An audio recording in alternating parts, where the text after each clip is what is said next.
நமஸ்காரம். ஹரே கிருஷ்ணா. Yes.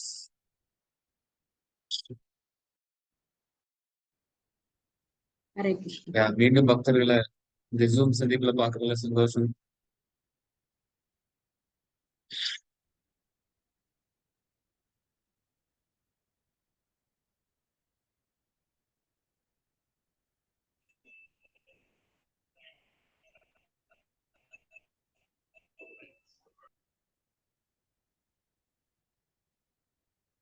நம்ம வகுப்புக்கு போகலாம். ஓம் நமோ பகவதே வாசுதேவாய. ஓம் நமோ பகவதே வாசுதேவாய. ஓம் நமோ பகவதே வாசுதேவாய. ஸ்ரீமத் பாகவதம் முதல் காண்டம் 8வது அத்தியாயம் ஸ்லோகம் 4. சரியா? நான்காவது ஸ்லோகம். பதம் 7 பிரபு. ஹரே கிருஷ்ணா. ஓ, 7வது ஸ்லோகம் வந்துட்டோமா? ஆமா பிரபு. Hare okay Krishna. Thank you பிரபு. ஓகே, ஸ்லோகம் 7. ஆமந்த்ரிய பாண்டுபுத்ராம்ஸ்ச சைனேயோத்பவ சம்யுதः த்வைபாயனாதிபிः விப்ரைः பூஜிதைः பிரதிபூஜிதः. ஆமந்த்ரிய பாண்டுபுத்ராம்ஸ்ச சைனேயோத்பவ சம்யுதः த்வைபாயனாதிபிः விப்ரைः பூஜிதைः பிரதிபூஜிதः. आमन्त्र्य पाण्डुपुत्रांश्च सैनेयोद्धव संयुतः द्वैपायनादिभिर्विप्रैः पूजितैः प्रतिपूजितः. யாராவது வாசிக்கலாம்? हरे Krishna प्रबोधनात्मनः। आमन्त्र्य पाण्डुपुत्रांश्च चैनेयोद्धव संयुतः वैपायनादिभिर्विप्रैः पूजितैः प्रतिपूजितः. Thank you, Prabhu. Hare Krishna. हरे कृष्णा. पदम 7. आमन्त्र्य पाण्डुपुत्रां च सैनेयोद्धव संयुतः द्वैपायनादिभिर्विप्रैः पूजितैः प्रतिपूजितः. हरे कृष्णा.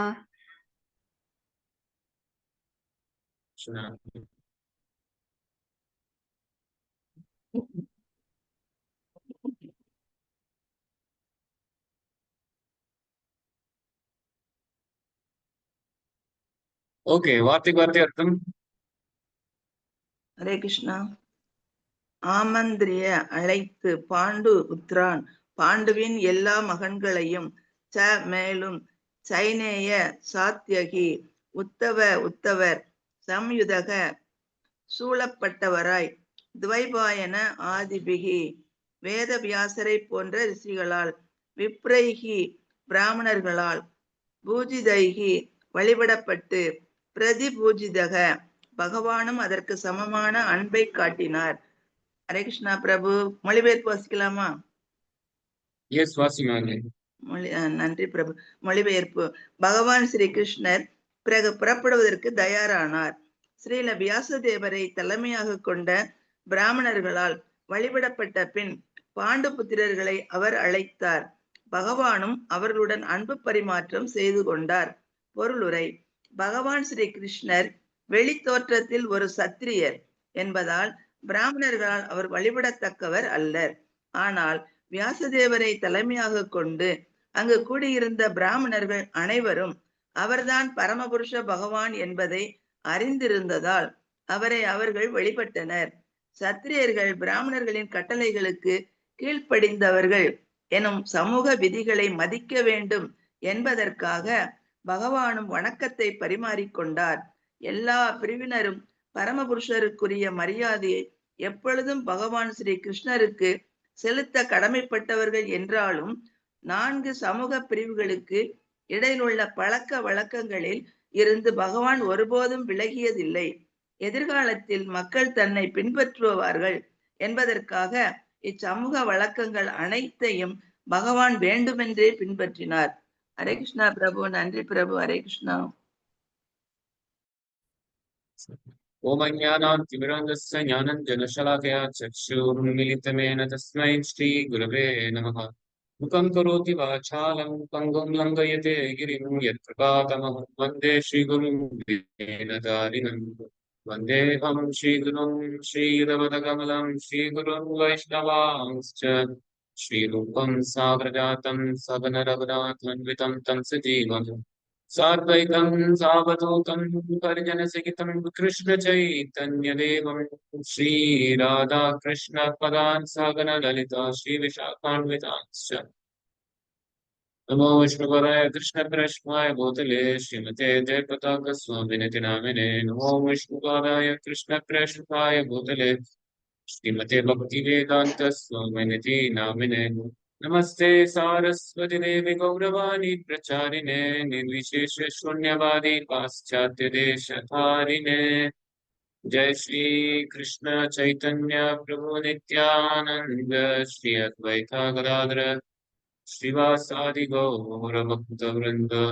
हरे कृष्णा कृष्णा कृष्ण हरे हरे, हरे राम राम राम हरे हरे।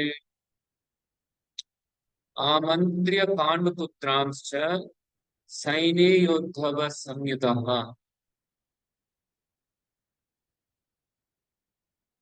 द्वैपायनादिभिर्विप्रैः पूजितैः प्रतिपूजितः। பிரபுபாதர் இந்த பொருளுரையில பிரதிபூஜிதः அப்படிங்கிற அந்த வார்த்தைக்கு விளக்கம் கொடுத்திருக்கார். பூஜிதை அப்படின்னா வழிபாடு செய்யப்பட்டவர். பிரதிபூஜிதா அப்படின்னா அவருக்கு வழிபாடு செஞ்சாங்க, அதுக்கு அவரும் ஒரு பிரதிபலனா அவர் எப்படி அவரும் பூஜை பண்ணார் அப்படிங்கறது பிரபுபாதர் விளக்கம் கொடுத்திருக்கார். இது ரொம்ப முக்கியம். ஏன்னா பகவான் கிருஷ்ணர் இல்ல பகவான் ராமர் இவங்களாம் அவதாரம் எடுக்கும்போது யத்யத் ஆச்சரதி ஸ்ரேஷ்ட தத்தத் ஏவதரோ ஜனஹ சயப்பிரமாணம் குருதே லோகஸ்தத் அனுவர்த்ததே. அவங்க செய்யக்கூடிய காரியங்கள் லோக மக்களும் கடைபிடிக்கணுங்கிற ஒரு விஷயத்தை எடுத்துக்கொள்வாங்க. இப்போ பகவான் ராமர் அவர் ஸ்வயம் பகவான் தான். அவர் என்ன வேணாலும் செய்யலாம், யாரும் எந்த கேள்வியும் கேட்க முடியாது. பட் இருந்தாலும் அவர் ஒரு சத்திரிய குடும்பத்துல ஒரு ராஜாவா தோன்றியிருக்கிறார். அப்போ ஒரு ராஜாவா இருக்கும்போது யார் எப்படி நடந்து கொள்ளணுமோ அதற்கு ஏற்றாற்போல் செயல்களை அவர் செய்யறார். பகவான் ஒரு சாதாரண இந்த ஒரு லோகத்துடைய ராஜா. இந்த லோகத்துடைய ராஜா சாதாரணவர் கிடையாது. பட் பகவானுடைய முன்னாடி பார்க்கும்போது ஒரு ராஜானாலும் சரி அவர் ஒரு சாதாரண ஒரு அல்பமான ஒரு நபர் தானே. இப்போ நமக்கு வேணா இந்த உலகத்துல இருக்கக்கூடிய அமெரிக்காவோட ஜனாதிபதி இல்ல இந்தியாவுடைய பிரதம மந்திரினா ரொம்ப முக்கியமான நபரா இருக்கலாம். நமக்கு பிரைம் மினிஸ்டர் நரேந்திர மோடி அப்படின்னா நமக்கு ரொம்ப முக்கியமான ஒரு நபர் தானே. இந்தியாவை பார்க்கும்போது ஒரு முக்கியமான ஒரு நபர் தான். உலகத்திலே கூட அவங்க எல்லாம் ஒரு முக்கியமான ஒரு நபர்களா தான் இருக்காங்க.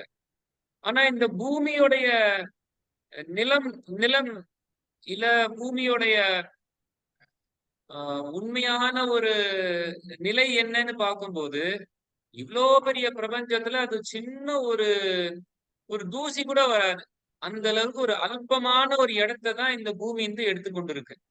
அப்படித்தானே பாக்குறோம். இந்த பூமி எவ்வளவு பெருசா இருந்தா கூட இந்த பிரபஞ்சத்தோட ஒப்பிடும் போது அது ரொம்ப ஒரு தூசியான ஒண்ணுதான். இந்த ஒரு பிரபஞ்சத்திலே இந்த ஒரு பூமிங்கிறது ரொம்ப சிறுசு அப்படின்னா அப்ப இந்த பிரபஞ்சத்தோட தலைவர் பிரம்மானா நமக்கு பெரிய நபரா நமக்கு தெரியலாம். பிரம்மாவோட ஒப்பிடும் போது இந்த நாட்டோட பிரதம மந்திரி ஒண்ணுமே கிடையாது. ஆனா பிரம்மா அவர் இவ்வளவு பெரிய பிரம்மாண்டத்தையே அவர் ஆட்சி செய்கிறார். அவர் தான் இந்த பிரபஞ்சத்துடைய பிரதம மந்திரி. இந்த முழு பிரபஞ்சத்துக்கும் 4 முகம் கொண்ட பிரம்மா பிரதம மந்திரியா இருக்கார், இல்ல ஜனாதிபதியா இருக்கார். இந்த பிரபஞ்சத்துள்ள ஜனங்கள் ஜீவராசிகளுக்கு எல்லாம் மிகப்பெரிய தலைவரா இருக்கக்கூடியவர் அப்படின்னா பிரம்மா தான். சைத்தன்ய சரிதாமிரத்துல இந்த பிரபஞ்சத்துடைய வர்ணனைகள் வரும்போது இப்ப நம்ம ஒரு மூட்டை நிறைய ஒரு கடுகு வச்சிருக்கோம்னு வச்சுக்கோங்க.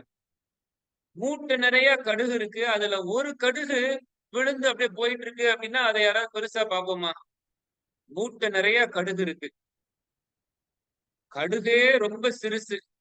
மூட்டை நிறைய கடுகு இருக்கு அப்படின்னா அதை எண்ணவே முடியாது. நம்ம சும்மா ஒரு கையில கடுகு எடுத்து நம்ம தினசரி தாளிக்கப்படுவோம், அதுலயே ஒரு 200 300 அப்படியே போகும். அது கையில கொஞ்சமா எடுக்கிறது தான். நம்மளுடைய பாத்திரத்திலே பாத்தீங்கன்னா லட்சக்கணக்கான கடுகை நம்ம சின்ன ஒரு டப்பால போட்டு வச்சிருப்போம். அப்ப பெரிய மூட்டைன்னா நம்மளால எண்ணவே முடியாது, அவ்வளவு கடுகு இருக்கும். சோ சைத்தன்ய சரிதாமிரத்துல ஒரு பிரபஞ்சம்ங்கிறது சும்மா ஒரு ஒரு கடுகு மூட்டையில ஒரு கடுகு போலதான் பகவானுக்கு. பகவான் ஆதிசேஷர், அவரோட தலையில இந்த முழு பிரபஞ்சமும் தாங்கப்பட்டிருக்கு. ஆனா ஆதிசேஷனுக்கு இந்த பிரபஞ்சம் முழுக்கும் அவரோட தலையில ஒரு கடுகு வைத்தது போலதான் அவருக்கு எடை தெரியுதாம். நம்ம தலையில ஏதாவது கடுகு வச்சாங்கன்னா அது ஏதாவது நமக்கு எடை போல தெரியுமா? இப்ப நிறைய மாதாஜிகள் எல்லாம் இருக்கீங்க, நீங்க உங்க தலையில பூ எல்லாம் வைக்கிறீங்க, தலையில பூ வைக்கும் போது கூட உங்களுக்கு பாரமா இருக்காது. ஆனா ஒரு சின்ன ஒரு கடுகு அப்படின்னா அது அது இருக்கிறதை யாருமே உணரவே மாட்டாங்க, அந்த மாதிரி.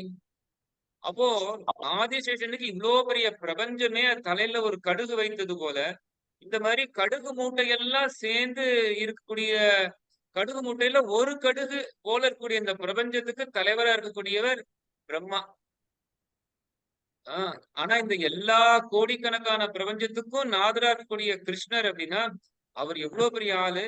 அவர் ஏதாவது இந்த உலகத்துல ஒரு ராஜாவா தோன்றி ஒரு அவதாரம் செய்யறதுக்காக ஒரு இந்த பூலோகத்துல ஒரு ராஜாவா இருக்காருன்னா, இந்த ராஜா செய்யக்கூடிய இந்த ஒரு செயல்களை அவர் நியமங்களோட கடைபிடிக்கணும் அவசியமே கிடையாது. அவர் தானே பரமபுருஷ பகவான். பட் இருந்தாலும் இந்த உலகத்துக்கு பகவான் வரும்போது அவர் சில செயல்கள் செய்கிறார். அதை ஒரு முன்னோடியா வைத்துக் கொண்டு மக்கள் அதை கடைபிடித்து வாழ்வார்கள். அதனாலதான் கிருஷ்ணர் கீதையில சொல்றார், எத் எத் ஆச்சரதி ஸ்ரேஷ்ட தத்தத் ஏவிதரோ ஜனஹ. பெரிய ஆளுங்களை என்ன செய்யறாங்களோ அததான் பொது ஜனங்கள் செய்வாங்க. அதனால பெரிய ஆளுங்க நற்காரியங்கள் செய்யறது முக்கியம். அப்போ ஒரு ராஜாவா இருக்கும்போது அவர் ஏதாவது தவறு செஞ்சாரு அப்படின்னா அது மிகப்பெரிய ஒரு கேடுகள் வைக்கும். இப்போ ஒரு சமுதாயத்துல ஒரு உயர்ந்த ஸ்தானத்துல இருக்கிறவங்க நற்செயல்கள் செய்யறது ரொம்ப முக்கியம். உயர்ந்த ஸ்தானத்துல உள்ளவங்க கிருஷ்ண பக்தி எடுத்துக்கிட்டாங்க அப்படின்னா அப்போ பொது ஜனங்கள் கிருஷ்ண பக்தி எடுக்கிறது கிடையாது. அப்போ கிருஷ்ணர் இங்க நமக்கு ஒரு உதாரணமா இருக்கார். எல்லாராலையும் வழிபடக்கூடியவர் பகவான், பூஜிதைஹி அப்படின்னு சொல்லப்பட்டிருக்கு. ஆனா அவர் பிரதி பூஜிதக, அவரை யார் வழிபாடு செஞ்சாங்களோ அவங்களே இவர் வழிபாடு செய்யறாராம். ஏன்னா அவரை யார் வழிபாடு செஞ்சாங்க அப்படின்னா துவைபாயன ஆதிதிகி, வேதவியாசர். இப்ப நீங்க நம்மளுடைய ஸ்ரீமத் பாகவதம் எடுத்தீங்க அப்படின்னா அதுல முதல்லயே இருக்கும், அருள் திரு துவைபாயன வியாசர் அருளிய ஸ்ரீமத் பாகவதம். சோ துவைபாயனர் அப்படிங்கிறது அது வேதவியாசரை குறிக்குது. அதனாலதான் பிரபுபாதர் வார்த்தைக்கு வார்த்தை அர்த்தத்துல துவைபாயன ஆதினா வேதவியாசர் இருந்து தொடங்கி அப்படின்னு சொல்லி நிறைய ரிஷிகள்லாம் அங்க இருக்காங்க. வேதவியாசர் முதற்கொண்டு அங்க இருக்கார். இப்ப வேதவியாசர் அவங்க எல்லாருமே கிருஷ்ணரை வழிபாடு செய்யறாங்க. அதுல எந்த விதமான தவறும் கிடையாது, அது ரொம்ப சரியும் கூட. கிருஷ்ணர் தானே எல்லாருக்கும் வழிபாட்டுக்குரியவர். சிவபெருமான் பார்வதி கேக்குறாங்க, வழிபாடுலே சிறந்த வழிபாடு என்னது? அப்போ அதுக்கு சிவபெருமான் என்ன சொல்றார், ஆராதனாம் சர்வேஷாம் விஷ்ணூர் ஆராதனம் பரம் தஸ்மாத் பரதரம் தேவி ததீயானாம் சமர்ச்சனம். வழிபாடுகளிலே சிறந்த வழிபாடு என்ன அப்படின்னா விஷ்ணூர் ஆராதனம் பரம். விஷ்ணுவுடைய ஆராதனை இருக்கே அதுதான் உயர்ந்தது தேவி அப்படிங்கிறாங்க. விஷ்ணுவோட ஆராதனையை தவிர வேற எந்த ஏதாவது உயர்ந்த வழிபாடு கிடையாது. உயர்ந்த வழிபாடு அப்படின்னா விஷ்ணுக்கு பண்ணக்கூடிய வழிபாடுதான் அப்படின்னு சொல்லி அவங்க சொல்றாங்க. அப்போ விஷ்ணுக்கு பண்ணக்கூடிய வழிபாடு உயர்ந்தது. அத வேதவியாசர் வேதத்தையே எழுதி கொடுத்த வேதவியாசர் தெரியாதா என்ன யாரு பகவான் அப்படின்னு? அப்போ கிருஷ்ணர் பகவான், கிருஷ்ணர் கண்ணு முன்னாடியே இருக்கார். அப்போ அவரை வழிபாடு செய்யத்தான் செய்வாங்க. இப்ப நம்மெல்லாம் பகவான் நேர பார்க்கணும் அப்படின்னா எஸ் கண்டிப்பா நமக்கு நம்மளுடைய பூஜை அறை இருக்கு, பூஜை அறையில போய் நம்ம ஒரு போட்டோ வச்சிருப்போம், அதுல நம்ம கிருஷ்ணரை பாக்குறோம். இல்ல நம்ம நேர போயின்னா நம்ம கோவில்ல போய் பார்ப்போம். கோவில்ல போய் இப்ப நம்ம திருப்பதி எல்லாம் போகணும்னா ரொம்ப தூரம் போய் ஒரு ட்ரெயின்ல போய் பஸ்ல போய் 4 மணி நேரம் 5 மணி நேரம் காத்திருந்து ஒரு 10 செகண்ட் பகவானை பாக்குறதுக்காக நம்ம போயிட்டு வரோம். அப்போ எந்த அளவு நம்ம வந்து பகவானை பாக்குறதுக்கு இதெல்லாம் செய்யணும்னு பாக்குறோம். ஆனா அப்படிப்பட்ட பகவான் கண் முன்னாடி இருக்கார். துவைபாயன ரிஷி வேதவியாசருக்கு கண்ணு முன்னாடி இருக்கார். அப்ப என்ன பண்ணுவார்? வழிபாடு செய்யத்தானே செய்வார். துவைபாயன ஆதிபிகி திப்ரைகி, திப்ரைனா பிராமணர்கள். இப்படிப்பட்ட பிராமணர்கள் வேதவியாசரிலிருந்து தொடர்ந்து இருக்கக்கூடிய இப்படிப்பட்ட ரிஷிகள் முனிவர்கள்லாம் கிருஷ்ணரை வழிபாடு செய்யறாங்க. ஏன்னா அவர் வழிபடக்கூடியவர் தான். வேதவியாசருக்கு நல்லா தெரியும். அவர் வேதவியாசர் தான் நமக்கு பாகவதமே கொடுத்திருக்கார்.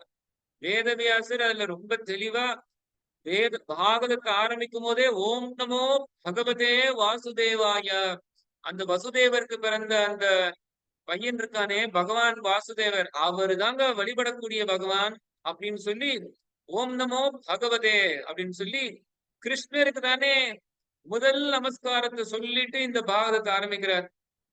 தேனே பிரம்ம ஹிருதய ஆதி கவியே, அந்த வேத ஞானத்தை அந்த வாசுதேவர் பகவான் தான் பிரம்மாக்கு ஹிருதயத்துல கொடுத்தார் அப்படிங்கிறதையும் சொல்றார்.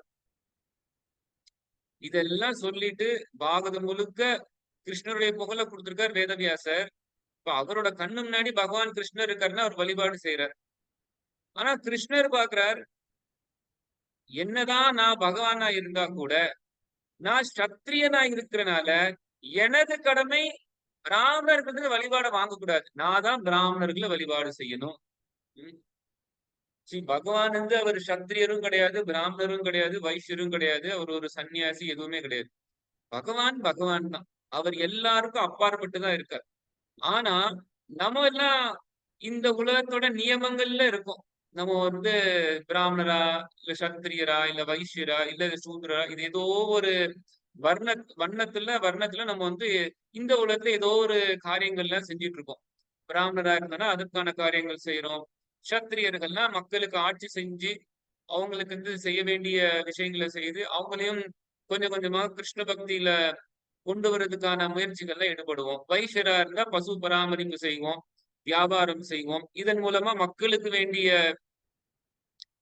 சேவைகள்லாம், இந்த உடலுக்கு வேண்டிய உணவு வகைகள் இதெல்லாமே கிடைக்குது. இதன் மூலமா மக்கள் ஆரோக்கியமா கிருஷ்ண பக்தியை பண்ணலாம் அப்படிங்கிறதுக்காக ஒவ்வொருத்தவங்களும் அந்தந்த கடமையை அந்தந்த வர்ணம் ஆசிரமங்கள்ல நம்ம செஞ்சிட்டு இருக்காங்க. ஆனா கிருஷ்ணர் அந்த மாதிரி எதுவுமே கிடையாது. ஆனா அவர் ஒரு சத்திரியரா ஒரு ராஜாவா இருக்கிறார். சத்திரியர் பெரிய ஒரு நபரா இருந்தா கூட சத்திரியர்களை விட உயர்ந்தவர்கள் பிராமணர்கள். அதனாலதான் பகவானுடைய விராட்ட ரூபத்துல வேதத்துல என்ன சொல்லப்பட்டிருக்கு அப்படின்னா, அந்த விராட்ட ரூபத்துடைய தலையிலிருந்து பிராமணர்கள் பிறந்தார்கள். பகவான் விஷ்ணுவுடைய கைகள்ல இருந்து வந்தவர்கள் சத்திரியர்கள். பகவான் விஷ்ணுவுடைய வயிற்றுப்பகுதியிலிருந்து வந்தவர்கள் வைசியர்கள். பகவானுடைய திருப்பாதங்களிலிருந்து வந்தவர்கள் சூத்ரர்கள் அப்படின்னு சொல்லி இந்த வர்ணங்கள்லாம் பகவானுடைய அங்கத்துல இருந்து எப்படி வருதுங்கிறது சொல்லப்பட்டிருக்கு. அதுல பிராமணர்கள் தலையிலிருந்து வந்திருக்காங்கன்னு சொல்லப்பட்டிருக்கு. அதனால சத்திரியர்களை விட பிராமணர்கள் உயர்ந்தவர்கள் தான். அந்த பிராமணர்கள் அதெல்லாம் குணத்தாலங்கிறதே நம்ம புரிஞ்சுக்கணும். நம்ம அந்த விளக்கம் நம்ம இப்ப கொடுக்க போறது கிடையாது. பிராமணர்களோ சத்திரியர்களோ அவங்கவுங்க குணத்தின் அடிப்படையில தான் அவங்க அந்தந்த இதுல இருக்காங்களே தவிர பிறப்பால கிடையாது. சோ இப்படி ஒரு பிராமணர் அவர்கள் என்ன வழிபாடு செய்யறாங்களே அது வந்து சரி கிடையாது. ஒரு சத்திரியனா இருக்கக்கூடிய நான் தான் வழிபாடு அவங்களுக்கு செய்யணும்னு சொல்லி பகவான் பிரதி பூஜை பண்றார். ஐயோ நீங்க வழிபாடு செய்யணும், நான் தான் உங்களை வழிபாடு செய்யணும், அதுதானே ஐதீகம், அதுதானே தர்மம்னு சொல்லி பகவான் வந்து பொது ஜனங்கள் என்ன செய்வாங்களோ அதை வந்து இங்க வந்து செய்து காட்டுறார். பொது ஜனங்கள் என்ன செய்யணுமோ அதை வந்து அவர் இங்க வந்து சொல்றார். நான் சத்திரியனா இருந்தா கூட பிராமணர்களுக்கு நம்ம வந்து வழிபாடு செய்யணும். ஆனா இது நம்ம வந்து ரொம்ப சரியா இப்ப புரிஞ்சுக்கலாம். கிருஷ்ணர் ஒரு சத்திரியர், ஒரு ஆட்சி செய்யக்கூடியவர், பிராமணர்களை வழிபாடு செய்யறார் அப்படின்னா அப்போ இனிமேல் வரக்கூடிய இந்த சத்திரியர்கள் இல்ல இனிமேல்னு கிடையாது, பொதுவாவே சரி, ஆட்சியாளர்கள் எப்பவுமே பிராமண கலாச்சாரத்தை உயர்ந்து வைத்திருக்கணும், பிராமணர்களை வழிபாடு செய்யணும். ஒரு ஆட்சியாளனா இருந்து கொண்டு பிராமணர்களையும் பிராமண கலாச்சாரத்தையும் மதிக்கல அப்படின்னா சமுதாயம் நல்லா இருக்காதுங்கிறதா கிருஷ்ணன் இங்க காமிக்கிறார். அப்போ எந்த ஒரு ஆட்சியாளர் பிராமணர்களை மதிக்கல, பிராமண கலாச்சாரத்தை மதிக்கலையோ, அப்போ அந்த சமுதாயம் நல்லா இருக்காது அப்படிங்கறத நமக்கு விளக்கம் கொடுக்குறார். அதை நம்ம இப்ப பார்க்கலாம். இந்த காலத்துல பிராமண கலாச்சாரத்துக்கும் மதிப்பு கிடையாது, பிராமணர்களுக்கும் மதிப்பு கொடுக்கறது கிடையாது. பிராமணர்களா இல்ல அப்படிங்கிற ஒரு பக்கம் இருந்தா கூட, இல்ல பிராமணர்கள் நல்ல பிராமணர்களா இருந்தாலுமே மதிப்பு கிடையாது. அதையும் தாண்டி பிராமண கலாச்சாரத்துக்கு எந்த விதமான ஒரு மதிப்பும் இந்த காலத்துல உள்ள தலைவர்கள் கொடுக்கறது இல்ல அப்படிங்கிறத பாக்குறோம். பொதுவா நம்ம தென்னிந்தியால இருக்கோம், இங்க உள்ள தலைவர்கள்லாம் அந்த மாதிரி கொடுக்கறதே இல்லைங்கிறத பாக்குறோம். ஆனா கிருஷ்ணர் இங்க ஒரு உதாரணம் வைக்கிறார். பகவானா இருந்தா கூட நானே பிராமண கலாச்சாரத்தையும் பிராமணர்களையும் ஆதரிக்கிறேங்கிறார். அதனாலதான் கிருஷ்ணரை சொல்லும் போது நமோ பிரம்மண்ய தேவாய கோ பிராமண்ய ஹிதாய ஜெகத்திதாய கிருஷ்ணாய கோவிந்தாய நமோ நமக. கிருஷ்ணர் எப்படி புகழ்றாங்கன்னா, அந்த கோவிந்தா, அந்த கிருஷ்ணர், அவர் பிராமண கலாச்சாரத்தை ஆதரிப்பவர், பசு பராமரிப்பை ஆதரிப்பவர். யார் ஒருவர் கிருஷ்ணருடைய பக்தரோ, கிருஷ்ணரை வழிபாடு செய்கிறார்களோ, கண்டிப்பாக அவர்கள் பிராமண கலாச்சாரத்தையும் சரி பசு பராமரிப்பையும் ஏற்றுக்கொள்ள வேண்டும். அப்படிப்பட்ட பசுக்களுக்கும் பிராமணர்களுக்கும் பகவான் ஆதரவு கொடுக்கறனால அப்படிப்பட்ட அந்த கோவிந்தருக்கு நமஸ்காரத்தை தெரிவித்துக் கொள்கிறேன் அப்படின்னு சொல்லி கிருஷ்ணரை புகழக்கூடிய ஒரு ஸ்லோகம் அது. அப்போ கிருஷ்ணர் இந்த பிராமண கலாச்சாரத்தையும் பிராமணர்கள் ரொம்ப ஆதிக்கிறார். அப்போ அவர்கள் தான் இந்த சமுதாயத்துல தலையா இருந்து கொண்டு சரியான திசையை நோக்கி கொண்டு போக முடியும் சமுதாயத்தை. சரி, எந்த ஒரு சமுதாயம்னாலும் சரி தலை ஒழுங்கா இருக்கணும். தலை ஒழுங்கா இல்லை அப்படின்னா சமுதாயம் ஒழுங்காவே இருக்காது. நமக்கு கைகள் இருந்தா கூட கைகள் என்ன செய்யணுங்கிறது நமக்கு தலை சொல்லணும். கைக்கு பலம் இருக்கலாம், தலைக்கு வேணா பலம் இல்லாம இருக்கலாம். ஆனா தலை என்ன சொல்லுதோ அதைத்தான் கைகள் கேட்கணும். கைகள் எனக்கு பலம் ஜாஸ்தி, தலை சொல்றது நான் கேட்க மாட்டேன்னு சொல்லி இருந்துருச்சு அப்படின்னா அப்போ சரியான திசை நோக்கி போக மாட்டோம். அப்போ பிராமணர்கள் வேதத்தை வைத்துக் கொண்டு வேதத்தை பேசணும். பிராமணர்கள்னா அவங்க வேதத்தை தான் பேசணும், வேற எதையும் பேசக்கூடாது. அவங்களுடைய புலன்பதுக்காக தான் பேசக்கூடாது. அவங்க ஒரு பிராமணன் அப்படிங்கிற ஒரு உயர்ந்த ஸ்தலத்துல இருக்கும் போதே அவங்க வேதத்தை எடுத்து பேசணும். ஆனா அப்படிப்பட்ட வேதத்தை எடுத்து பேசல அப்படின்னா அவங்க அந்த நிலையில இருந்து விழுந்துடுறாங்க. ஆனா அப்படிப்பட்ட அந்த சரியான சிந்தனை உள்ள ஒரு பிராமணர்கள் சரியான திசையை நோக்கி சமுதாயத்தை எடுத்துட்டு போறாங்க அப்படின்னா அப்போ இந்த உலகமே பெரிய ஒரு சேமத்துல இருக்கும். அதனாலதான் கிருஷ்ணர் நான் சத்திரியன், நான் பரமபுருஷ பகவான்னு நீங்க என்ன வழிபாடு செஞ்சா கூட நான் சத்திரியனா அவதாரம் செஞ்சிருக்கேன், அதனால நான் தான் உங்களை பூஜிப்பேன்னு சொல்லி அவர் பிராமணர்கள், வேதவியாசர் இந்த மாதிரியான ரிஷிகளுக்கு நமஸ்காரத்தை பிரதி பூஜிதா பண்றார் அப்படிங்கறத நம்ம இந்த பார்க்கணும். இப்ப அடுத்த ஸ்லோகம் 8வது ஸ்லோகம். गन्तुं कृतमती ब्रह्मन् द्वारकां रथमास्थितः उपलेवे अभिधावन्तीन् उत्तरां भयविह्वलाम्. ஹரே கிருஷ்ண பிரபு. நமஸ்காரம் பிரபு. மொழிபெயர்ப்பு. துவாரகையை நோக்கி புறப்பட்ட அவர் ரதத்தில் அமர்ந்த உடனேயே உத்தரா பயத்துடன் தன்னை நோக்கி அவசரமாக வருவதை அவர் கண்டார். பொருளுரை. பாண்டவர்களின் குடும்ப அங்கத்தினர்கள் அனைவரும் பகவானின் பாதுகாப்பையே முழுமையாக நம்பி இருந்தனர். எனவே எல்லா சூழ்நிலைகளிலும் பகவான் அவர்களை காப்பாற்றினார். பகவான் அவர்கள் அனைவரையும் காப்பாற்றுகிறார். ஆனால் அவரையே முற்றிலும் நம்பி இருப்பவர்களை பகவான் நன்கு கவனித்துக் கொள்கிறார். தந்தையையே முழுமையாக நம்பியுள்ள சிறு குழந்தையினிடம் தந்தை அதிக கவனம் செலுத்துகிறார். ஹரே கிருஷ்ணா பிரபு. நன்றி பிரபு. இது நமக்கு ரொம்ப முக்கியமான ஒரு ஸ்லோகம். பகவான் பாதுகாப்பு கொடுக்கிறார், ஆனா ரொம்ப ஸ்பெஷலா யார பாதுகாப்பு கொடுக்கிறார் அப்படிங்கிறதையும் பார்க்கணும். இப்போ பாண்டவர்கள் எப்பவுமே பகவான் கிருஷ்ணரை சார்ந்துதான் இருந்தாங்க, அதுல சந்தேகமே கிடையாது. அதனால எல்லா சூழ்நிலையும் பாண்டவர்களுக்கு பாதுகாப்பு கிடைச்சிச்சு. நீங்க மகாபாரதம் முழுக்க பாத்தீங்கன்னா பாண்டவர்கள் ரொம்ப பெரிய ஒரு துக்கத்துல இருந்த போலேதான் ஒரு சூழ்நிலை இருக்கும். ஆனா என்ன மாதிரியான ஒரு சூழ்நிலை ஆனாலுமே சரி பாண்டவர்களுக்கு எப்பவுமே வெற்றி வந்துருச்சு. விஜயீ பவ. பாண்டவர்கள் வெற்றி பெற்றார்கள் அப்படிங்கறத நம்ம பாக்குறோம். பாண்டவர்கள் தோற்றார்கள் அப்படின்னு நம்ம பார்க்க மாட்டோம். கௌரவர்கள் தான் தோற்றாங்க. ஆங்கிலத்துல இருந்து ஒரு பழமொழி சொல்லுவாங்க, you may win the you may lose the battle but you should win the war அப்படிம்பாங்க. அப்படின்னா பொதுவா போர் அப்படின்னா போர்னா ரொம்ப பிரம்மாண்டமா இருக்கும். ஆங்கிலத்துல வார் பேட்டில்னு சொல்லுவாங்க. அதாவது பேட்டில்னா முதல் சின்ன சின்னதா இருக்கக்கூடியது. வார் அப்படின்னா அது ஒரு பெரிய ஒரு போர். நம்ம இறுதியில போர்ல வெல்லணும் அப்படின்னு தான் சொல்லுவாங்க. இப்ப நம்ம பாண்டவர்கள் இங்க அங்க ஏதோ ஒரு துன்பப்பட்ட மாதிரி நமக்கு தெரியும். ஆனா பகவான் இறுதியில அவங்களுக்கு எப்பவுமே பாதுகாப்பு கொடுத்தாரு அப்படிங்கறத நம்ம வந்து புரிஞ்சுக்கணும். இப்போ பகவான் பாண்டவர்களுக்கு எல்லா சூழ்நிலையும் பாதுகாப்பு கொடுத்தார் அப்படிங்கிறது சந்தேகமே இல்லை. இப்ப பிரபுபாதர் இருந்து இந்த பொருள் என்ன எழுதுறாருன்னா, பகவான் எல்லாருக்கும் பாதுகாப்பு கொடுக்கிறார். ஆனா யார் ஒருத்தவங்க முழுமையா பகவானே அப்படின்னு சொல்லி இருக்காங்களோ அவங்களுக்கு விசேஷமான பாதுகாப்பு கொடுக்கிறார் அப்படின்னு சொல்லி சொல்லப்பட்டிருக்கு. இது ரொம்ப முக்கியம். கீதையில கிருஷ்ணர் சமூகம் சர்வபூதேஷு நமே தேஷு அஸ்தின பிரியங்கிறார். நான் எல்லாருக்கும் சமமானவன்கிறார். ஆனா யார் ஒருவர் எனக்கு அன்போட பக்தி தொண்டு பண்ணுகிறார்களோ அவர்களை நான் விருப்பத்தோடு நான் அவர்களை ஸ்பெஷலா கவனிக்கிறேன் அப்படிங்கிறதையும் சொல்றார். பகவான் எல்லாருக்கும் சமமானவர் தான். ஆனா அவரே கதின்னு சொல்லி இருக்கிறவங்கள பகவான் விசேஷமா பாத்துக்கிறார். இப்ப நம்ம எல்லாம் பாத்துக்கணும், பகவான் அவர் இன்னும் ஒரு மாயாவதிகள் சொல்ற மாதிரி ஒரு அரூபம் கிடையாது. அவருக்கு ஃபீலிங்ஸ் உண்டு. பகவானுக்கு நிறைய ஃபீலிங்ஸ் இருக்கு. இப்ப நீங்க பாகவதம் முழுக்க பாத்தீங்க அப்படின்னா கிருஷ்ணருக்கு நிறைய ஃபீலிங்ஸ் எல்லாம் இருக்கு. அவர் ஒன்னும் ஒரு கல்லு கிடையாது. இல்ல நமக்கு பிடிச்சது போல நம்ம வாட்டில என்னன்னாலும் செஞ்சுக்கலாம் அப்படிங்கிற எந்த விதமான ஒரு பிரதிபலனும் அவர் செய்யாம இப்படி ஒரு கல்லுன்னு கிடையாது. மாயாவதிகள் அருவவாதிகள் பகவான் ஒண்ணுமே கிடையாது, அவர் ஒரு கல்லு, இல்ல அவருக்கு ரூபம்னு ஒண்ணுமே கிடையாது, அவருக்கு குணம்னு ஒண்ணுமே கிடையாதுன்னு சொல்றாங்க. அது தவறு. நீங்க பாகவதம் முழுக்க பாத்தீங்கன்னா பகவானுக்கு அவ்வளோ ஃபீலிங்ஸ் இருக்கு. பக்தர்கள் மேல அவ்வளோ ஃபீலிங்ஸ். இப்போ 10வது ஸ்கந்தத்துல நான் இப்போ 10வது ஸ்கந்தம் பாகவதம் படிச்சுட்டு இருக்கேன். அந்த 10வது ஸ்கந்தத்துல கிருஷ்ணரும் பலராமரும் அவங்க நண்பர்களோட காட்டுக்கு வந்திருக்காங்க.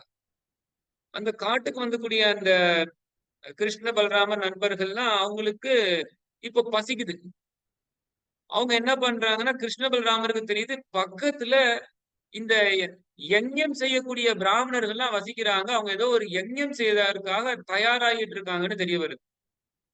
சரி, இந்த பிராமணர்கள்லாம் யஜ்ஞம் செய்யறாங்க அப்படின்னா அப்ப கண்டிப்பா நிறைய சமையல் செஞ்சிருப்பாங்க.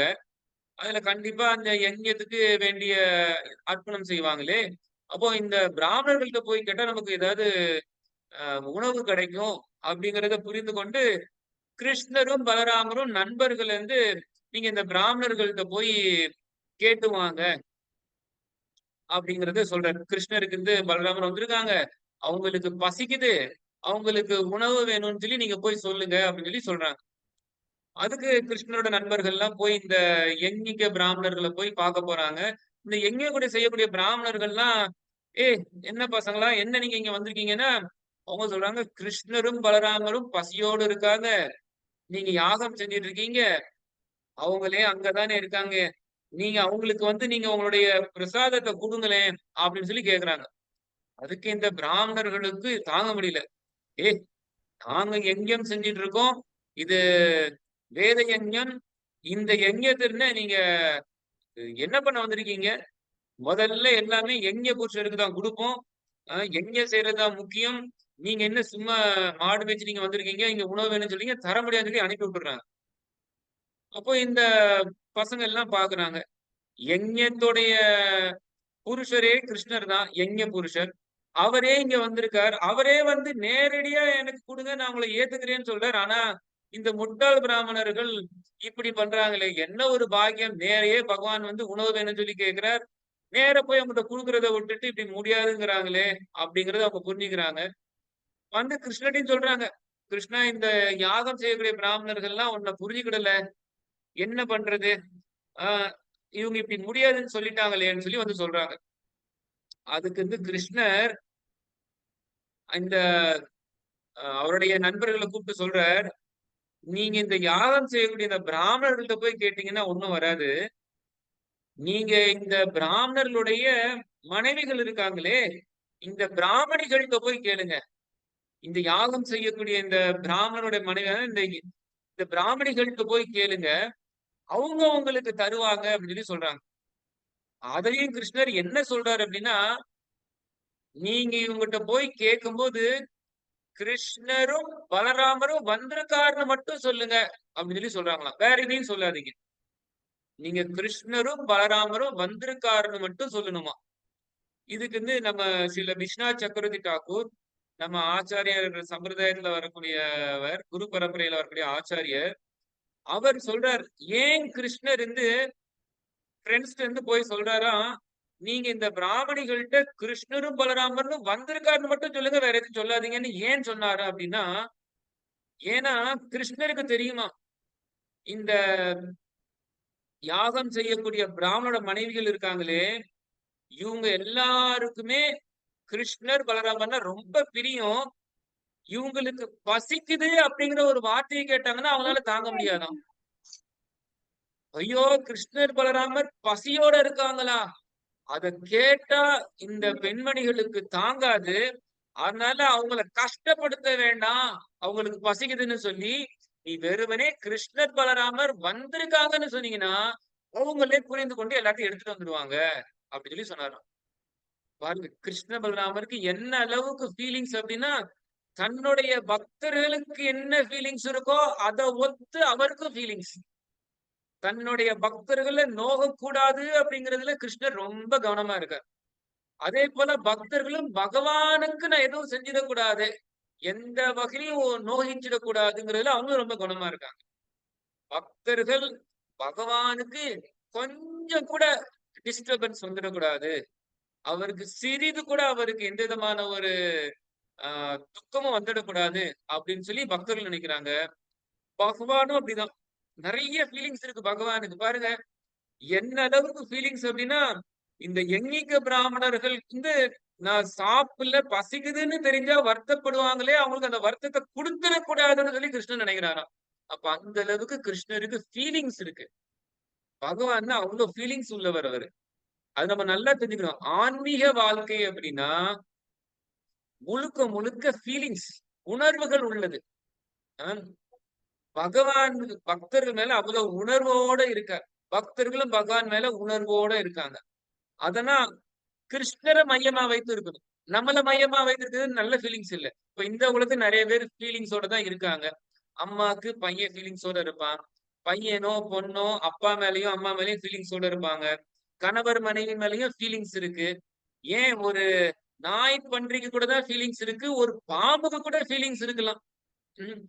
ஆனா இந்த ஃபீலிங்ஸ் எல்லாமே நம்மளுடைய புலன்பத்துக்காக இருக்கும்போது அந்த ஃபீலிங்ஸ் எல்லாம் யூஸ்லெஸ்.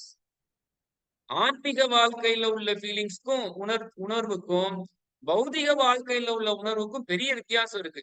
அது நம்ம ஆச்சாரியர் ஸ்ரீல கிருஷ்ணாஸ் கவிராஜ கோஸ்வாமி என்ன சொல்றாருன்னா, ஒரு இரும்புக்கும் தங்கத்துக்கும் உள்ள வித்தியாசம் போல. இப்போ இரும்பும் ஒரு மெட்டல் தான், தங்கமும் பாத்தீங்கன்னா அதுவும் ஒரு மெட்டல் தான். ஆனா இரும்பு என்ன பண்றது, ரோட்ல கிடக்கும், அது யாருமே கண்டுக்கிட மாட்டாங்க. ஆனா தங்கம் அப்படி இல்லையே, அது நம்ம வந்து ஒரு பீரோல வச்சு ஒரு செக்யூரிட்டி போட்டு நல்ல பாதுகாப்போட வச்சிருப்போம். ஆத்மேந்திரிய பிரீத்தி வஞ்சதாரே பதிகாம், கிருஷ்ணேந்திரிய பிரீத்தி இச்சதாரே பிரேமனாம். நம்மளுடைய புலன்பத்துக்காக இருக்கிறதுக்கு பேரு காமம் அப்படிங்கிற உணர்ச்சி. ஆனா கிருஷ்ணருடைய இன்பத்துக்காக இருக்கக்கூடிய அந்த உணர்ச்சிக்கு பிரேமை அப்படின்னு சொல்லி பேரு. அப்போ கிருஷ்ணருக்கு என்ன திருப்தியோ அதை நம்ம செய்யணும். அது உண்மையான ஆன்மீக உணர்வுகள். ஆனா என்னுடைய இன்பத்துக்காக செய்யக்கூடிய அந்த உணர்வுகள் அப்படிங்கிறது அது பௌதிக உணர்வுகள். இப்போ நம்ம வந்து ஆன்மீக வாழ்க்கைனா உணர்வுகள் உள்ள ஒரு வாழ்க்கை தான். இது ஒண்ணு உணர்ச்சியற்ற ஒரு கல் போன்ற ஒரு வாழ்க்கை, அருவமற்ற ஒரு வாழ்க்கைன்னு கிடையாது. இன்ஃபேக்ட் ஆன்மீக வாழ்க்கையெல்லாம் உண்மையிலே நல்ல உணர்வுகள் இருக்கும். ஆனா இது கிருஷ்ணரை மையமா வைத்து கிருஷ்ணருடைய இன்பத்துக்காக இருக்கும். இப்ப கிருஷ்ணர் பாருங்க, கிருஷ்ணர் யாரெல்லாம் அவர்கிட்ட கிருஷ்ணா நீதான் எனக்கு கதின்னு சொல்லி முழுமையா சரணாகதி அடைஞ்சிருக்காங்களோ அவங்களெல்லாம் விசேஷமா பார்த்து கவனிச்சுக்கிறார். இதுக்கு ப்ரோபா உதாரணம் கொடுக்குற பாருங்க. தி father is more attentive to the little Sun who is exclusive dependent on the father. ஒரு சின்ன வீட்டுல நமக்கு சின்ன குழந்தை இருக்கான் அப்படின்னா அப்பா அம்மான்னு சொல்லி அவங்களுடைய கதியிலே தான் இருப்பான். அப்படிப்பட்ட ஒரு பையனுக்கு வந்து அப்பா வந்து விசேஷமா கவனத்தை கொடுப்பார். ஐயோ அந்த பையன் என்னையே நம்பி இருக்கான், அவனை நல்லா கவனிச்சுக்கணும்னு சொல்லி பார்ப்பார். ஓகே, அதே போலதான் நம்ம கிருஷ்ணா, நீதான் எனக்கு கதி, வேற யாருமே இல்ல, நான் வேற யாருக்கிட்டயோ தஞ்சம் எடுத்துட்டு இருக்கேன், யாரும் என்னை எதுவும் காப்பாத்த முடியாது, நீதான் என்ன காப்பாத்த முடியும், நீதான் என்ன பாத்துக்கோன்னு சொன்னா அவங்களுக்கு கிருஷ்ணர் விசேஷமா கருணை கொடுக்கிறார். அவருடைய அந்த விசேஷமான கருணையை பெற்றவர்கள் பாண்டவர்கள் இப்போ இந்த ஒரு ஸ்லோகத்துல எப்படி உத்தராக்கு பகவான் அந்த விசேஷமான பாதுகாப்பு கொடுக்கிறார் அப்படிங்கறத தான் நம்ம பார்க்க போறோம். ஓகே, இப்போ அடுத்த ஸ்லோகம் 9வது ஸ்லோகம். உத்தரோ வாச்ச பாஹி பாஹி மகாயோகின் தேவதேவ ஜகத்பதே நான்யம் த்வத் அபயம் பஷ்யே யத்ர மிருத்யு பரஸ்பரம். வாசிங்க ஸ்லோகம் அர்த்தம். ஹரே கிருஷ்ணா பிரபுஜி. மொழிபெயர்ப்பு. உத்தரா கூறினாள், தேவ தேவனே, அகில லோக நாயகனே, தாங்கள் யோகிகளிலெல்லாம் மிக சிறந்தவர் ஆவீர். எருமையுடைய இவ்வுலகில் மரணத்தின் பிடியிலிருந்து என்னை காப்பாற்றக்கூடியவர் வேறு எவரோரும் இல்லை என்பதால் தயவு செய்து என்னை காப்பாற்றுங்கள். பொருளுரை. இந்த ஜட உலகம் இருமையுடைய உலகமாகும். இது ஆன்மீக உலகின் ஒருமையிலிருந்து வித்தியாசமானதாகும். இருமையுடைய உலகம் ஜடத்தையும் ஆன்மீகத்தையும் கொண்டதாகும். ஆனால் ஆன்மீக உலகமோ பௌதிக குணங்கள் சிறிதும் இல்லாத பூர்ண ஆன்மீகத்தன்மை கொண்டதாகும். இருமை உலகில் ஜட உலகை அடக்கியாலும் தவறான முயற்சியில் அனைவரும் ஈடுபட்டுள்ளனர். ஆனால் ஆன்மீக உலகிலோ பகவான் தான் பரம ஆளுநர் ஆவார். மற்ற அனைவரும் அவரது பரம தொண்டர்கள் ஆவார். இருமை உலகில் அனைவரும் ஒருவருக்கொருவர் பொறாமை கொண்டுள்ளனர். ஜடம் மற்றும் ஆன்மீகம் எனும் இருமை அங்கு இருப்பதால் மரணம் தவிர்க்கப்பட முடியாததாகும். சரணடைந்த ஆத்மாக்களுக்கு பகவான் மட்டுமே அபயம் அளிக்கும் புகலிடம் ஆவார். பகவானின் தாமரை பாதங்களில் சரணடையவில்லை என்றால் ஜட உலகில் உள்ள மரணம் எனும் கோர பிடியிலிருந்து தன்னை ஒருவரால் காப்பாற்றிக் கொள்ள முடியாது. ஹரே கிருஷ்ணா பிரபுஜி. தேங்க்யூ பிரபுஜி. ஹரே கிருஷ்ணா. எஸ், இந்த ஸ்லோகத்துல பிரபுபாதர் இருந்து இந்த உலகம் இருமைகள் கொண்ட ஒரு உலகம் அப்படிங்கிறார். இந்த உலகத்துல எப்பவுமே இருமைகள் இருக்கும். ஆன்மீக உலகத்துல இந்த மாதிரி இருமைகளே கிடையாது. இந்த உலகத்துல சில நேரம் இன்பம் இருக்கும், சில நேரம் துன்பம் இருக்கும், சில நேரம் குளிர் இருக்கும், சில நேரம் பயங்கரமான ஒரு வெப்பம் இருக்கும். இந்த உலகத்துல மேடு பள்ளம்னு மாறி மாறி வந்துட்டே இருக்கும். இந்த உலகத்துல சத்திய யுகம்னு ரொம்ப நல்ல ஒரு யுகம் இருக்கு, அப்புறம் திரேதா துவாபர கலி யுகம்னு ரொம்ப மோசமான ஒரு யுகமும் இருக்கு. நல்ல காலம் வரும், மோசமான காலம் வரும். கர்மா இருக்கு, அப்புறம் அகர்மா விகர்மான்னு இருக்கு. இந்த மாதிரி நல்லது கெட்டதுன்னு மாத்தி மாத்தி இருக்கக்கூடிய இருமைகள் கொண்ட ஒரு உலகம். இந்த இருமைகள் கொண்ட உலகத்துல நான் தான் எஜமானர்னு எல்லாரும் நினைச்சிட்டே இருப்பாங்க. எனக்கு எல்லாருமே தொண்டு செய்யணும் அப்படின்னு நினைப்பாங்க. நான் அவனை கவுத்துடணும், நான் வெற்றி பெறணும், எனக்கு எல்லாருமே அடிமை போல சேவை செய்யணும்னு சொல்லி நினைக்கக்கூடிய இருமைகள் கொண்ட ஒரு உலகம். இந்த உலகத்துல ஜடம் ஆத்மா ரெண்டுமே இருக்கு. ஜடத்தால எதையுமே செய்ய முடியாது. அதனால ஆத்மான்னு ஒண்ணு இந்த ஜடத்துக்குள்ள வந்து இந்த ஜடத்தை இயக்கிட்டு இருக்கு. ஆனா ஆன்மீக உலகத்துல எல்லாமே ஆன்மீகமானதுதான். இங்க பகவான் தான் முழுமையான கட்டுப்பாட்டாளர். அவர் ஒருத்தர் தான் ஏக பத்னி, ஏக புருஷர், ஆதி புருஷனா அவன் தான் இருக்கார். கோவிந்தம் ஆதி புருஷம் தமகம் பஜாமி. எல்லாருமே அவருடைய முற்றிலும் தொண்டர்களாக இருக்காங்க. அவர் பக்தர்களுக்கு தொண்டு செய்யறார். ஆனா அவர் தான் எப்பவுமே எஜமானர். அவர் எப்பவுமே ஆளக்கூடிய ஒரு நபரா இருக்கார். நம்ம எல்லாம் ஆளப்படக்கூடிய நபர்களா இருக்கும். அவர் தான் ஆண்டவர். ஆண்டவர்னு சொல்லுவாங்க இல்லையா? ஆண்டவர்னா எல்லாரையும் ஆட்சி செய்யறனால அவர் தான் ஆண்டவர். நம்ம எல்லாம் ஆளப்படக்கூடியவர்கள். அதனால நம்ம எல்லாம் தாசர்கள், அடியார்கள் அப்படின்னு சொல்லுவாங்க. இப்ப நம்ம எல்லாம் அவருடைய பாதத்துக்கு தொண்டு செய்யக்கூடிய தாசர்கள், அடியார்களா இருக்கும். இப்ப நம்ம இந்த உலகத்துல இருக்கிறனால, இந்த உலகத்துல இருமைகள் இருக்கிறனால, இந்த இருமையில பிறப்பு இறப்பு கூட ஒரு இருமை தானே. இங்க எல்லாம் பிறக்குறாங்கன்னா அப்ப பிறக்கூடிய எல்லாரும் இறந்துடுறாங்க. இறக்குறாங்கன்னா மறுபடியும் அவங்க எல்லாம் பிறப்பாங்க. கிருஷ்ணர் கீதையில இருந்து ஒரு ஸ்லோகமே சொல்றார். ஜாத்தஸ்ய ஹி துருவம் மிருத்யு துருவம் ஜென்ம மிருத்யஸ்ய ச தஸ்மத் அபரிஹர்யமர்த்தே நத்தத் சோசிதும் அர்க்கசிங்கிறார். இந்த உலகத்துல பிறக்கிறவங்க எல்லாம் இறந்துருவாங்க, இறக்குறவங்க எல்லாம் மறுபடியும் பறப்பாங்க. இதுதான் இந்த உலகத்தோட நியமமாச்சே அப்படின்னு சொல்லி சொல்றாரு. அப்போ இந்த உலகத்துல யாரும் மரணத்தை தப்பிக்கவே முடியாது. மரணத்துல இருந்து யாரும் தப்பிக்க முடியாது. அப்போ மரணத்துல இருந்து தப்பிக்கணும் அப்படின்னா பகவான் கிட்ட முழுமையா சரணாதி அடைஞ்சவங்க மட்டும்தான் தப்பிக்க முடியும். கிருஷ்ணர் கீதையில என்ன சொல்றார்? சர்வதன்மான் பரித்தஜ மாம் ஏகம் சரணம் ரஜ அகம்தாம் சர்வ பாபேபியோ மோக்ஷயிஷ்யாமி மா சுஜஹா. அர்ஜுனா பயப்படாத, முழுமையா எங்க சரணாதி அடைஞ்சிடு, நான் மட்டும்தான் அப்படின்னு சொல்லி என்ன சரணாதி அடைஞ்சிட்டேன் அப்படின்னா உன்னை எல்லா விதமான பாவ விளைவுகள்ல இருந்து நான் இருமைகள்ல இருந்து காப்பாத்துறேங்கிற. இப்போ பாவ விளைவுகள்னா அது இருமைகள் இருக்கக்கூடிய உலகம்தான் இந்த பாவ விளைவுகள்லாம் இருக்கும். அப்போ பகவான் கிட்ட சரணாதி அடைஞ்சிட்டோம் அப்படின்னா அவர் இருமைகள்ல இருந்து நம்மள இருந்து வெளியே கொண்டு வந்துடுறார். அப்படிப்பட்ட அந்த சர்வதன்மான் பரித்தஜ கிருஷ்ணா, நீதான் எனக்கு வேற யாருமே இல்ல, ஏகாந்தமா நீ மட்டும்தான் சொல்லி இருக்கும் போது பகவான் ரட்சிக்கிறார் அப்படிங்கிறத பார்க்கணும். பகவானோட ரட்சணையில நமக்கு சந்தேகம் இருக்கக்கூடாது. யாரே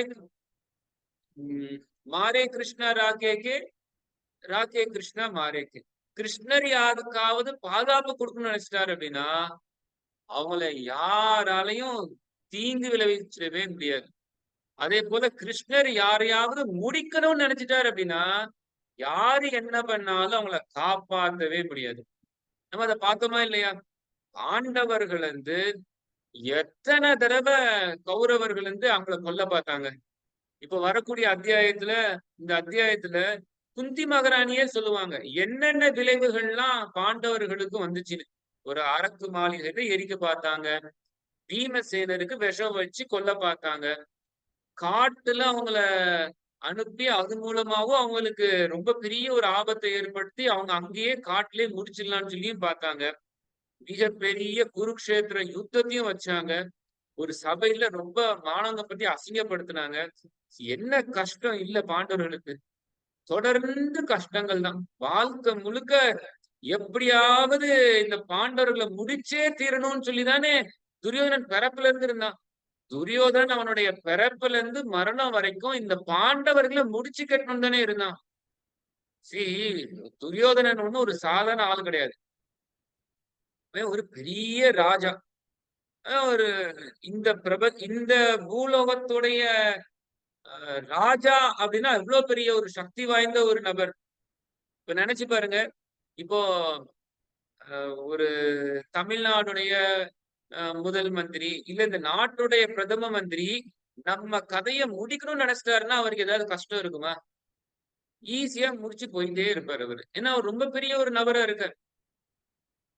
அப்போ துரியோதனன் அந்த நாட்டு இல்ல இந்த பூலோகத்துக்கே ராஜாவா இருக்கும் போது பாண்டவர்களை முடிச்சுக்கணும்னு நினைச்சா அவன் என்ன என்னன்னாலும் செய்ய முடியும். அவன் வாழ்க்கை முழுக்க பாண்டவர்களை முடிச்சுக்கணும்னு நினைச்சிட்டே இருந்தான். ஆனாலுமே பாண்டவர்களுக்கு ஒண்ணுமே ஆகவில்லை அப்படின்னா கிருஷ்ணர் கூட இருந்தார். அப்போ கிருஷ்ணர் கூட இருக்காரு அப்படின்னா என்ன பண்ணாலும் அவங்களுக்கு வந்து எதிர் தரப்பினர்களுக்கு ஒண்ணும் செய்ய முடியாது. கிருஷ்ணர் பாதுகாப்பு கொடுக்குறாரு. ஆனா கிருஷ்ணர் யாரையாவது முடிக்கணும்னு நினைச்சிட்டாரு அப்படின்னா என்ன முயற்சி பண்ணாலுமே சரி அவங்களை காப்பாற்ற முடியாது. எவ்வளவோ முயற்சி செஞ்சாங்க. ராவணனை காப்பாற்ற முடிஞ்சதா என்ன ராமாவுடைய வில்லுல இருந்து? கம்சனும் எவ்வளவோ ட்ரை பண்ணான். எப்படியாவது நான் இந்த கிருஷ்ணரை கொல்லணும், என்னால எனக்கு மரணம் வரும், இந்த கிருஷ்ணரால எனக்கு மரணம் வரும்னு சொல்லி எனக்கு ஒரு சாபம், எனக்கு வந்து ஒரு அசிரி சதம் கேட்டுச்சு. அதனால எப்படியாவது இந்த கிருஷ்ணரை முடிக்கணும்னு சொல்லி எத்தனை அசுரர்களை அவன் அனுப்புனான். அகாசுரா, பகாசுரா, தேனுகாசுரா, வத்சாசுரா, இந்த மாதிரி பிரலம்பாசுரான்னு நம்ம அசுரர்கள் டெய்லி 2 பேராவது கிருஷ்ணருக்கு வந்து அட்டாக் பண்ண வந்துட்டே இருப்பாங்க. எத்தனை மாசம் எத்தனை வருடங்கள் தினசரி அனுப்பிட்டே இருந்தான். ஆனா ஏதாவது செய்ய முடிஞ்சதா? ஆனா கிருஷ்ணர் கரெக்டா அவனை அடிக்கணும்னு நினைச்சாரு, கரெக்டா கம்சனை கொண்டாரு. சோ எவ்வளவோ ட்ரை பண்ணா, இதோ எப்படியாவது இந்த கிருஷ்ணருடைய மரண பிடிவுல இருந்து நான் தப்பிக்கணும், இல்லாட்டினா இந்த கிருஷ்ணன் என்ன கொன்றுவாரு, அவர் எப்படியாவது நான் முடிக்கணும்னு சொல்லி எவ்வளவோ அவன் ட்ரை பண்ணான். தன்னை பாதுகாத்துக் கொள்ளணும்னு அவன் ரொம்ப நினைச்சான். நான் ஒண்ணும் பண்ண முடியல. கடைசி கிருஷ்ணருடைய திருக்கரங்களாலேயே ஒரு அடி விட்டு அவன் இறந்து போனாங்கிறத பார்க்கணும். அப்போ கிருஷ்ணர் யாரையாவது முடிக்கணும்னு நினைச்சிட்டா என்ன ட்ரை பண்ணாலும் சரி ஒண்ணும் பண்ண முடியாது. ஆனா கிருஷ்ணர் யாருக்காவது பாதுகாப்பு கொடுக்கணும்னு நினைச்சிட்டா என்ன முயற்சி பண்ணாலும் சரி அவங்கள நம்ம எந்த வகையிலும் தீங்கு விளைவிச்சிட முடியாதுங்கிறத புரிஞ்சுக்கணும். அப்போ இதை தெரிந்து கொண்ட உத்தாரா பகவானே இந்த பிரபஞ்சமே உன்னோட கட்டுப்பாட்டுலதான் இருக்கு, உங்களை போல ஒரு மாயாஜால நபரை பார்க்க முடியாது, அதனால எனக்கு நீங்க தான் பாதுகாப்பு கொடுக்கணும். உங்களை தவிர இந்த பிறப்பு இறப்பு இந்த சம்சார துக்கம்ங்கிற இந்த இருமையில இருந்து யாரால பாதுகாப்பு கொடுக்க முடியும், அதனால தயவு செஞ்சு எனக்கு பாதுகாப்பு கொடுங்க அப்படின்னு சொல்லி உத்தரா இங்க கேக்குறார். 10வது ஸ்லோகம். அபித்ரவதி மாமீஷ சரஸ்தப்தாயசோ விபோ காமம் ஜகது மாம் நாத மாமே கர்ப்போ நிபாத்யதாம். ஹரே கிருஷ்ணா பிரபுதனத் நாம் பிரபு. மொழிபெயர்ப்பு. எம்பெருமானே, தாங்கள் சர்வசக்தி படைத்தவராவீர். இரும்பாலான தீப்போன்ற அம்பு ஒன்று என்னை நோக்கி வேகமாக வந்து கொண்டிருக்கிறது. பெருமானே, தாங்கள் விரும்பினால் அது என்னை எரித்து விடட்டும், ஆனால் அது என் கருவை எரித்து அதை சிதைத்து விட அனுமதிக்க வேண்டாம். பகவானே, தயவு செய்து எனக்கு இவ்வுதவியை செய்யுங்கள். பொருளுரை. இச்சம்பவம் உத்தராவின் கணவரான அபிமன்யுவின் மரணத்திற்கு பிறகு நிகழ்ந்தது. அபிமன்யுவின் விதவையான மனைவி உத்தரா அவளது கணவரின் வழியை பின்பற்றி இருக்க வேண்டும். ஆனால் அவள் கர்ப்பிணியாக இருந்தாள். பகவானின் மிகச்சிறந்த பக்தரான பரீட்சித் மகாராஜன் அவளது கருவில் இருந்ததால் அவரை காப்பாற்றும் பொறுப்பு அவளுக்கு இருந்தது. ஒரு குழந்தையின் தாய்க்கு அக்குழந்தைக்கு எல்லா பாதுகாப்பையும் அளிக்க வேண்டிய மிகப்பெரிய கடமை உள்ளது. எனவே இதை பகவான் ஸ்ரீ கிருஷ்ணரின் முன் வெளிப்படையாக கூறுவதற்கு உத்தரா வெட்கப்படவில்லை. உத்தரா ஒரு மிகச்சிறந்த அரசரின் மகளாகவும் மிகச்சிறந்த வீரனின் மனைவியாகவும் மிகச்சிறந்ததொரு பக்தரின் மாணவியாகவும் மற்றும் பிறகு மிகச்சிறந்ததொரு அரசரின் தாயாகவும் கூட இருந்தாள். எல்லா விஷயங்களிலும் அவள் அதிர்ஷ்டசாலியாகவே இருந்தாள். தேங்க்யூ. ஹரே கிருஷ்ணா.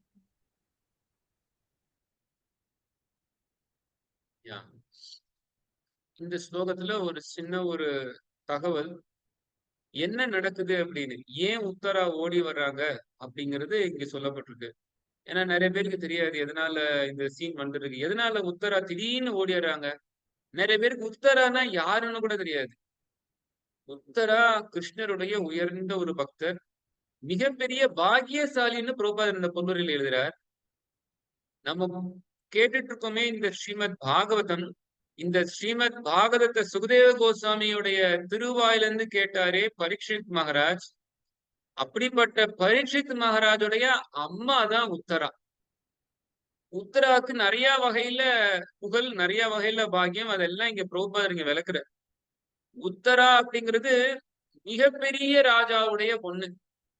எந்த ராஜாவுடைய பொண்ணு அப்படின்னா விராட்ட தேசத்துடைய ராஜாவோட பொண்ணு.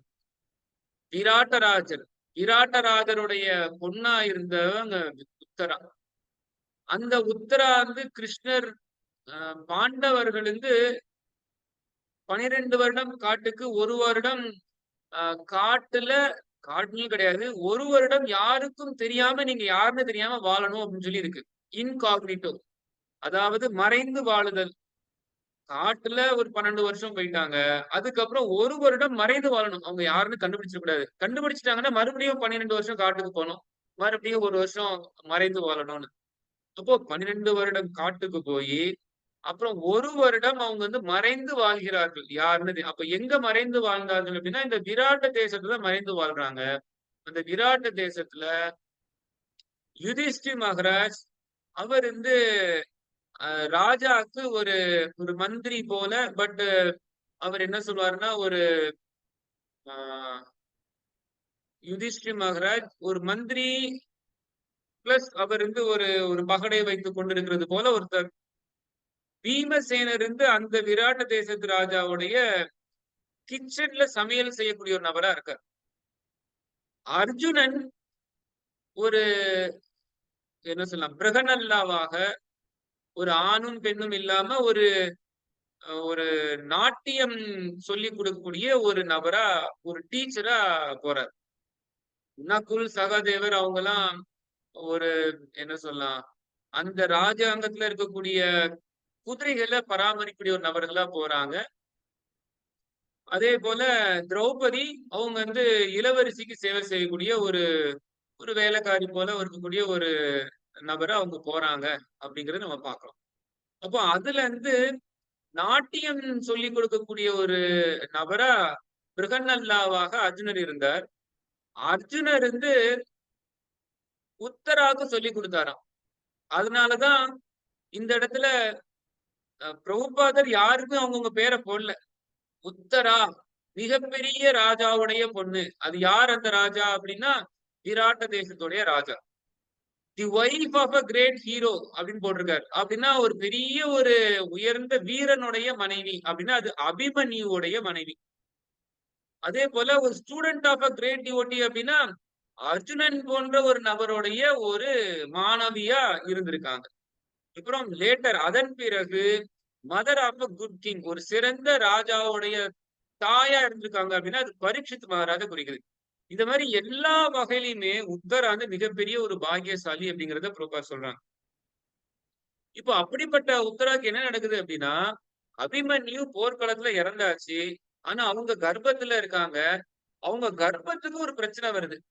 இப்போ உத்தராக்கு வந்து தன்னுடைய உயிர் மேலெல்லாம் ஒரு ஒரு பாதுகாப்பு அப்படிலாம் போல.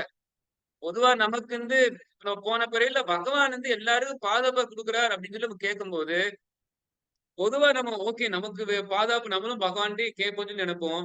ஆனா நம்மளுடைய பாதுகாப்பு எல்லாமே அந்த உடலை மையமா வைத்துதான் இருக்கும். ஐயோ என்னுடைய இந்த உடலை நல்லா பாதுகாக்கிறதுக்கு பகவான்கிட்ட போய் நான் சரணாகதி அடைவேன். என்னுடைய குடும்பத்துல எனக்கு நிலவரம் எப்பவுமே நல்லா இருக்கணும். நல்ல எனக்கு அப்பா என்ன பாத்துக்கணும், மனைவி என்ன பாத்துக்கணும், இல்ல என் கணவர் என்ன பாத்துக்கணும், என் பையன் என்ன நல்லா பாத்துக்கணும். அதற்காக நான் கிருஷ்ணர் கிட்ட வருவேன் அப்படின்னு சொல்லி இருக்கிறவங்க இருப்பாங்க. இப்போ கிருஷ்ணா அப்படின்னு சொல்லி வந்தா கூட அது கூட நம்ம வந்து நம்மளுடைய நல்லதுக்காக தான் நம்ம வருவோம். ஆனா இங்க உத்தரா அப்படி வரல. அவங்க நல்லதுன்னு கூட வரல. இன்ஃபேக்ட் அவங்க சொல்றாங்க, என்ன நோக்கி ஒரு அம்பு வந்துட்டு இருக்கு. இந்த அம்பு ரொம்ப தகனம், ரொம்ப பெரிய வெப்பத்தோட இருக்கு. கண்டிப்பா எரிக்கக்கூடியதா இருக்கு. இது என்ன எரிச்சா கூட பரவாயில்ல. ஆனா என்னோட வயித்துக்குள்ள இருக்கக்கூடிய கர்ப்பத்தை அது எரிக்குதே, அது வேண்டாம். தயவு செஞ்சு எனக்கு பாதுகாப்பு கொடுங்க அப்படின்னு சொல்லி கேக்குறாங்க. அப்பனா என்ன அர்த்தம்? உள்ளுக்குள்ள இருக்கக்கூடிய அந்த கர்ப்பத்துல இருக்கக்கூடிய அந்த சிசு இருக்கு. அது கிருஷ்ணனுடைய தூய பக்தர். அதுக்கு நான் பாதுகாப்பு கொடுக்கணும். அது என்னோட கடமை அப்படின்னு சொல்லி பாக்குறாங்க. ஒரு அம்மாவுக்கு வந்து கண்டிப்பா தன்னுடைய குழந்தைக்கு பாதுகாப்பு கொடுக்கணும்னு சொல்லி ஒரு எண்ணம் இருக்கும். அது வந்து ஒரு இயற்கையானதுதான். ஆனா தன்னுடைய குழந்தை கிருஷ்ணனுடைய பக்தர் அப்படின்னா அப்ப கண்டிப்பா விசேஷமான ஒரு பாதுகாப்பு கொடுக்கணும் அப்படிங்கிறத இங்க உத்தரா காமிக்கிறாங்க. சும்மா ஐயோ நான் என்னுடைய குழந்தை, என்னுடைய கணவர், என்னுடைய அப்பா, என்னுடைய அம்மா, என் மனைவி எனக்கு பாதுகாப்பு கொடுங்க, என் குடும்பத்துக்கு பாதுகாப்பு கொடுங்க அப்படின்லாம் அவங்க வந்து இங்க வரல. அவங்களுக்கு வந்து வெக்கமே இல்லாம பாதுகாப்பு கேட்க வர்றாங்க. ஏன் அப்படின்னா உள்ளுக்குள்ள இருக்கிறது கிருஷ்ணனுடைய பக்தராச்சே, அதனால அவங்களுக்கு பாதுகாப்பு கொடுங்க அப்படின்னு சொல்லி வர்றாங்க. உண்மையிலேயே அதான் பாதுகாப்பு. நமக்கு வந்து குடும்பஸ்தர்களுக்கு எல்லாம் பாதுகாப்பு வேணும்னு சொல்லி நம்ம கிருஷ்ணர்கிட்ட போறோம். எப்படியோ நம்ம கிருஷ்ணர்கிட்ட வர்றோங்கிறது சரிதான். ஆனா நம்ம உண்மையிலே பாதுகாப்பு அப்படிங்கிறது ஆத்ம ரீதியா இருக்கணும். உடல் ரீதியானதுல நம்ம என்ன பாதுகாப்பு? நம்ம குடும்பஸ்த உள்ளவர்கள்லாம் கிருஷ்ணருக்கு தொண்டு செய்யறாங்க அப்படின்னா நம்ம அவங்களுக்கு பாதுகாப்பு கேட்கலாம். கிருஷ்ணருக்கு தொண்டு பண்ணல அப்படின்னா அவங்களுக்கு பாதுகாப்பு கொடுத்து என்ன யூஸ்? இப்போ நம்மளுடைய கணவர் வந்து ஹிரண்யகசிப்பு மாதிரி இருக்காங்கன்னு வச்சுக்கலாம். நம்மளோட பையன் கம்சா மாதிரியோ இல்ல ஹிரண்யாக்ஷன் போல ஒரு அசுரனா இருக்காங்கன்னு வச்சுக்கலாம். அப்படிப்பட்ட கணவருக்கும் அப்படிப்பட்ட ஒரு குழந்தைக்கும் போய் கிருஷ்ணா பாதுகாப்பு கொடுங்கன்னு சொன்னீங்கன்னா அப்புறம் என்ன நடக்கும்? உலகத்துக்கே மோசமான ஒரு நிலையை கொண்டு வரக்கூடிய ஒரு நபரா நம்ம கணவரும் நம்ம மனைவி நம்மளுடைய பையனும் இருக்காங்க அப்படின்னா அப்ப அவங்களுக்கு பாதுகாப்பு கொடுக்கறதுனால நமக்கு என்ன வரப்போகுது? பாதுகாப்புன்னு வந்தா கூட அது அவங்களுடைய ஆன்மீக முன்னேற்றத்துக்காகத்தான் கிருஷ்ணர்கிட்ட நம்ம வரணுமே தவிர பௌதிகத்துக்காக வரக்கூடாது அப்படிங்கிற ஒரு விஷயத்தையும் நம்ம வந்து புரிஞ்சு கொள்ளணும். இங்க உத்தரா தன்னுடைய பையனுக்காக பாதுகாப்பு கேட்டாலும் கூட அவங்க தூய பக்தரா இருக்கக்கூடியவங்க அவங்க வயித்துல இருக்காங்க, அவங்களுக்கு பாதுகாப்பு கொடுங்க அப்படின்னு சொல்லி கேட்கிறாங்க. ஹரே கிருஷ்ணா. சோ நம்ம இதோட இந்த வகுப்பு முடிச்சுக்கலாம். அடுத்த ஸ்லோகத்துல நம்ம அடுத்த வகுப்பு நம்ம அடுத்த ஸ்லோகத்துல நம்ம பார்க்கலாம். ஹரே கிருஷ்ணா. சோ ஏதாவது கேள்விகள் இருக்கா? ஏதாவது கேள்விகள் இருக்கா?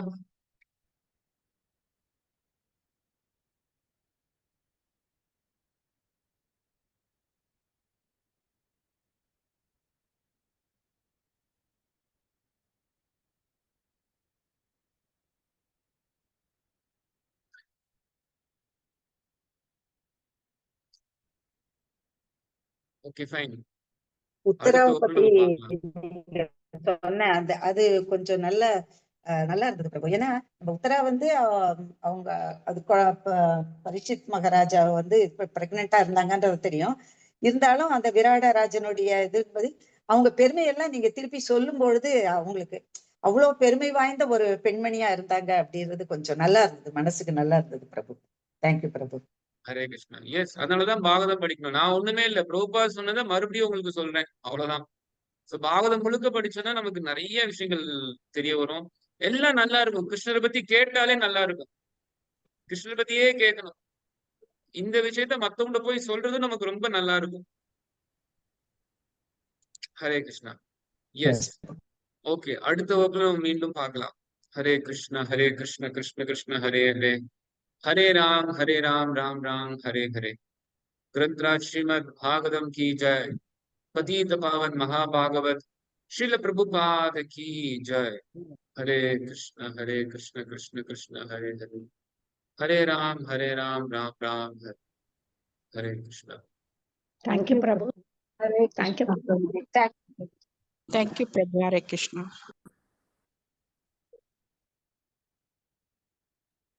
ஹரே கிருஷ்ணா மாதாஜி.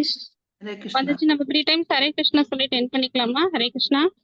சுதா மாதாஜி எப்படி எஸ் இருக்கீங்க? மாதாஜி. எஸ் என்ன ரொம்ப மாதாஜி. நாளா பார்க்கவே முடியல உங்களை. பிரேயர் முடிச்சு பேசலாம் மாதாஜி. Okay okay okay. 3 times Hare Krishna சொல்லிக்கலாம். Hare Krishna. Hare Hare Krishna Krishna Krishna Hare Hare, Hare Rama Rama Rama Hare Hare Krishna. Krishna, Hare Rama, Rama, Hare Krishna, Krishna Krishna, Hare Rama, Hare Rama Hare Hare, Hare Krishna, Krishna Krishna, Hare Hare, Hare Rama, Rama Rama, Hare Hare. Thank you மாதாஜி. ஹரே கிருஷ்ணா. ஹரே கிருஷ்ணா மாதாஜி. ஹரே வசந்தாமா ஹரே கிருஷ்ணா. அதான் உங்க sound கேட்கவே இல்ல ரொம்ப நாள். அதான் அது இப்ப கூட டிஸ்ட்ரிபியூஷன் தான் போயின்னு இருக்கிறோம். வெளியில இருக்கிறதா மாதாஜி, அதனாலதான் கொஞ்சம் அட்டெண்ட் பண்ண முடியல. நல்லா இருக்கு மாதாஜி. நீங்க நல்லா இருக்கீங்களா? ஹரே கிருஷ்ணா. நல்லா இருக்கோம் மாதாஜி. ஓகே மாதாஜி. அடிக்கடி கொஞ்சம் கொஞ்சம் வாங்க. ஹரே கிருஷ்ணா. கண்டிப்பா மாதாஜி. ஹரே கிருஷ்ணா. தேங்க்யூ மாதாஜி. ஹரே கிருஷ்ணா. தேங்க்யூ மாதாஜி.